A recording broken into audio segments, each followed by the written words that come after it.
Senator from Michigan. Mr. President, I believe, are we in a quorum call? We are not. All right. Thank you, Mr. President. Mr. President, today I stand here with colleagues, my partner, Senator Peters, and of course, Senator Reed and other colleagues to pay tribute to an incredible leader and my dear friend who dedicated his life to serving the people of his beloved state of Michigan and this nation. Senator Carl Levin. Senator Carl Levin was many things, a crusader for truth and justice, in the real sense of the word, a man of strong convictions, a mentor to so many of us. He was a senator's senator and a tireless advocate every day, for the people of Michigan. He was also my friend, and it was truly an honor of a lifetime for me to represent Michigan alongside Carl Levin for 14 years of his 36 years that he served in the Senate. 36 years is a long time, but Senator Levin remained effective and at the same time humble right up until the final day he served. That's because integrity never goes out of style. And Senator Carl Levin never wavered in his dedication to do what was right for the people of Michigan and our country. Perhaps he will be remembered most, although there's so many things, for his incredible leadership on the Armed Services Committee. Patriotism was a lot more than a flag pin or a pledge to Carl Levin. He understood more than anybody what it takes to defend our nation. Perhaps no one has done more to ensure that our men and women in uniform are battle ready with the supplies and technology that they need and the fair pay and benefits they have earned. In fact, Senator Levin worked so hard on behalf of our military that he received the Department of Defense Medal for Distinguished Public Service. There's a suite of offices at the Pentagon named after him, and there's a naval destroyer currently being built in Maine that will proudly bear his name, the USS Carl M. Levin. It was so inspiring to be with him during the naming ceremony in Detroit back in 2016. It's fitting that he should be honored in this way because Carl Levin always believed that our government could be a force for good. This belief was passed down to him from his parents, who saw firsthand how the New Deal rescued families from desperate poverty.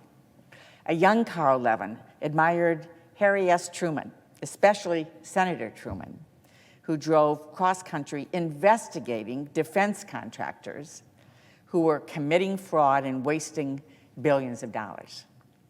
I think Truman himself would have been incredibly impressed with Carl's leadership of the Senate Permanent Subcommittee on Investigations.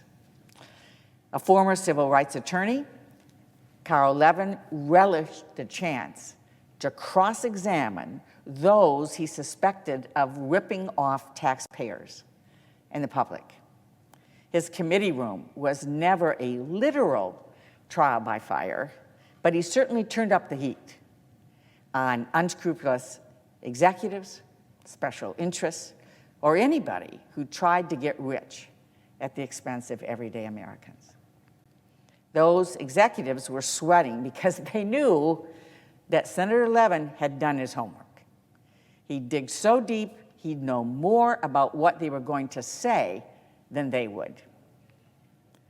Carl Levin could topple a tycoon with nothing more than a stack of subpoenaed documents, and we saw him do it. In 2007, he shined a light on abusive practices by credit card companies, leading to laws that required more transparency.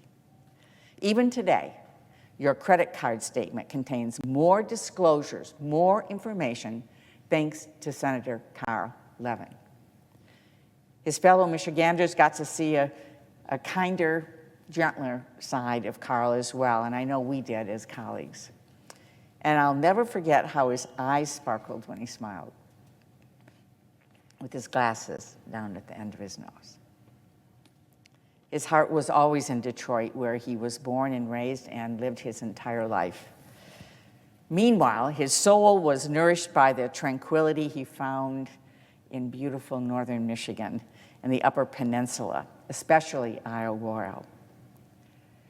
Carl helped Detroit make one of the most spectacular comebacks in American history. And everywhere you look, you can see evidence of his hard work. The Levin Center at Wayne State Law teaches future attorneys and business leaders and lawmakers and public servants how legislative oversight can be a tool for change and a force for good. He led the way on getting federal funding for Detroit's beautiful International Riverwalk, which today features 3 miles of parks, nature areas, and breathtaking waterfront views. In the midst of the Great Recession, we worked together closely to rescue our American auto industry, which for years had been battered by the forces of globalization. Carl Levin understood that manufacturing is the backbone of our state's economy and that our country needs to make things in order to have an economy. As a member of the Small Business Committee, Carl also understood the importance of small business. And in fact, in getting dressed today, I was looking at what I could wear that would symbolize Detroit, and I picked out a necklace that reminds me of what motivated Carl in Detroit with small businesses.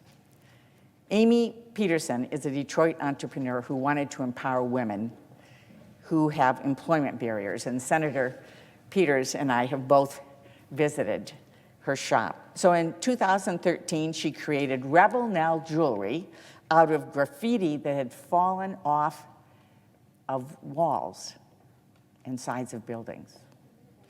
Today, she's incredibly successful, and she's empowering and employing women throughout the Detroit area.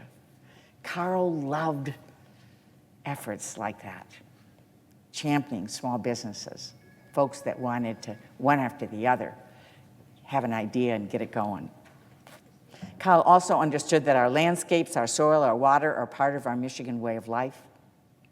That's why he pushed for years to have land at Sleeping Bear Dunes protected as wilderness, our beautiful dunes. Senator Levin fought for the National Marine Sanctuary at Thunder Bay in Alpena and for the creation of the Keweenaw National Historic Park. And it was an honor partnering with him in every single fight to protect our Great Lakes. I could stand here for hours listing Senator Carl Levin's accomplishments, but they still only are a small testament to his character. His compassion, his humor, his strength of convictions.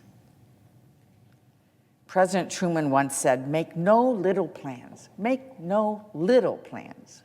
Make the biggest one you can think of and spend the rest of your life trying to carry it out." Senator Carl Levin lived those words every day. He wanted to make our state and our country the best it can be, and he spent his life doing everything he could to make that happen. I wish his beloved wife and life partner, Barbara, his brother and best friend, Sandy, his nephew and our colleague, Andy Levin, his wonderful daughters, Kate, Laura, and Erica, his grandchildren, all of the family, my deepest condolences and profound gratitude for your willingness to share this great man with all of us. I yield the floor.